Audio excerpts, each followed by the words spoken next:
Hi guys, it's Henne from Riverside Studios. I'm a producer, engineer and drummer. I'm drumming for the band Abbey and did drum for several other bands. I did lots of productions. It's always a mixture between electronic stuff and live stuff.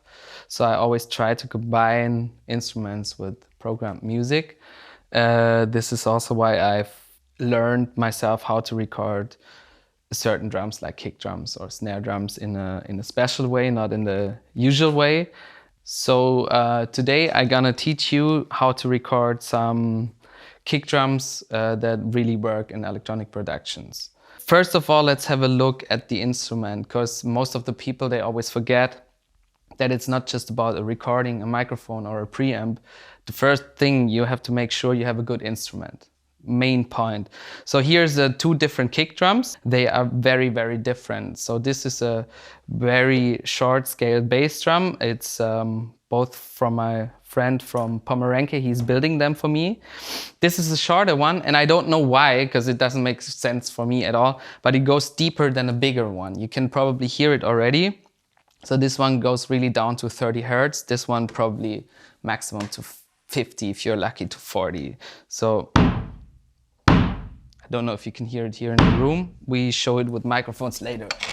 And this one is more the usual kick drum, a deeper one, which sounds like this. A different sustain. They are shorter and deeper. They are higher and a bit longer from the release. So if you want to record a bass drum, there are the classical ways how to do it, which you see in every drum tutorial. Like you put a U47 fat to the kick drum, you have probably an RE20 inside. You actually never have a microphone to the beater at the skin, which I use a lot because it makes a cool, crazy sound. I will show you later.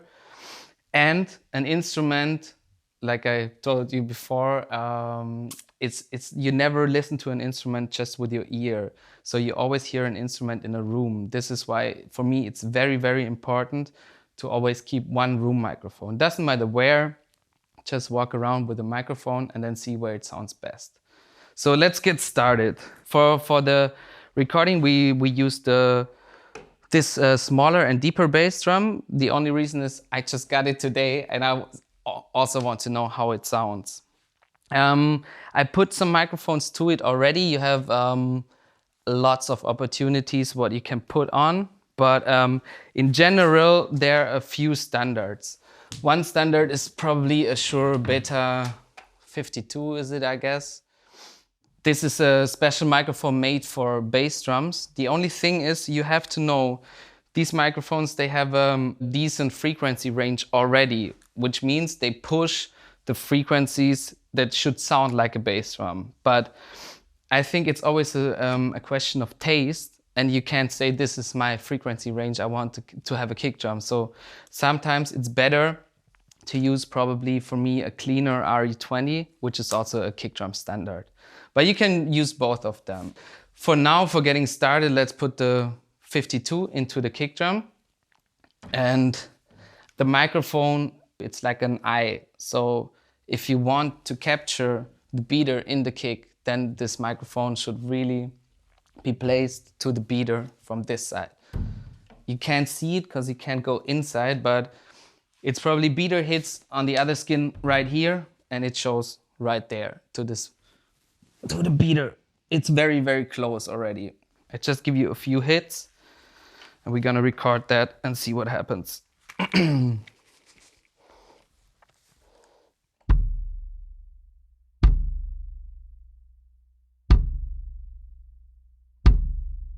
Okay, now we're gonna try to move the microphone a bit to the outside. Usually if you go close to the skin, to the beater, you have a lot of attack to it. If you want to have it a bit more boomy or roomy, go more out, or like the old classical traditional way is also you can have the microphone right at the edge to the front skin. The only thing is, if you hit the kick hard, there's a lot of air coming out here. And sometimes you have a not nice noise to it, like a sound. We don't want that, but we try that and see what happens.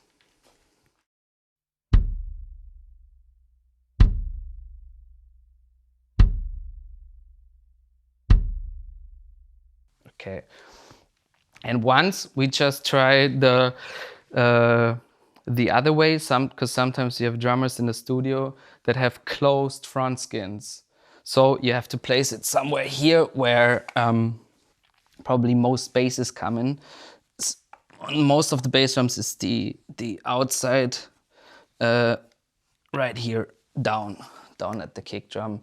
This is a tricky one because if you want to record a whole drum kit, you have lots of cymbals and snare drums and everything to this microphone. So I would say I definitely prefer kick drums with a hole on the front skin.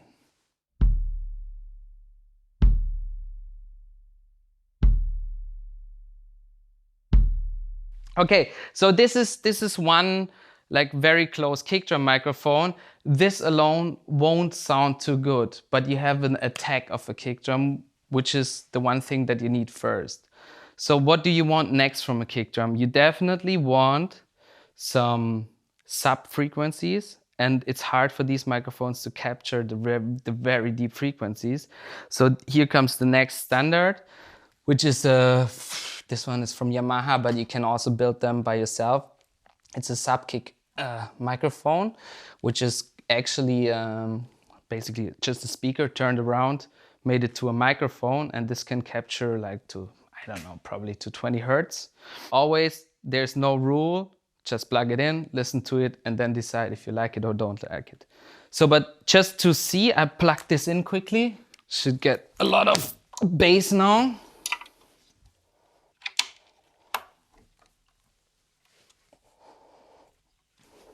So again, inside to the beater, plus the sub kick microphone, and it should go very, very deep already.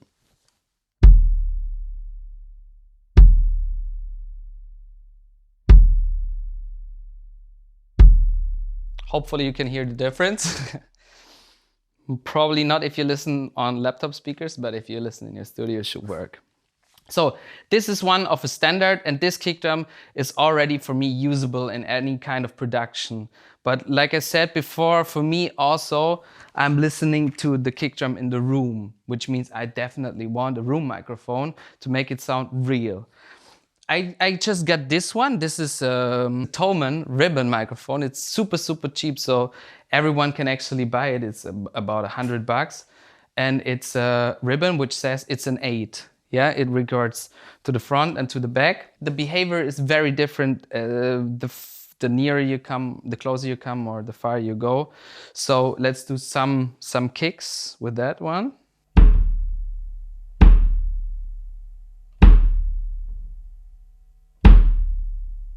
And go a bit more far. And put it probably to some other precision. So again,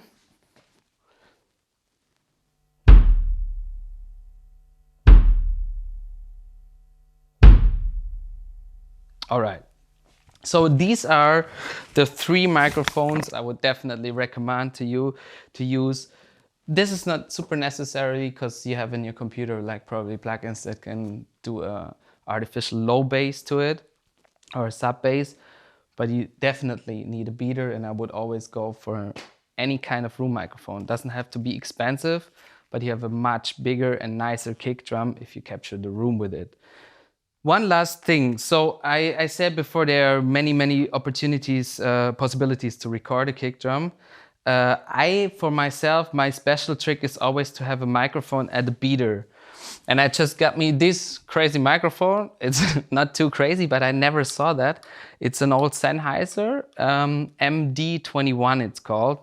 It's also a very cheap microphone, but it has a certain frequency range that's just very raw, rough and hard.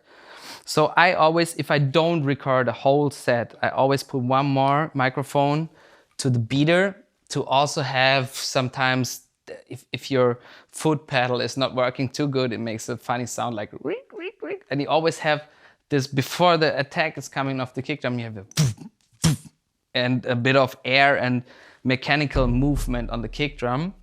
So let's plug that in quickly and listen what that sounds. Let's put it right to the beater and then see what it sounds like.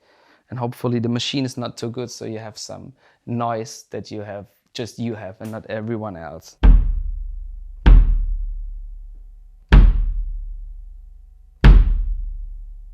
Okay, so this is basically for me a good way to capture a bass drum.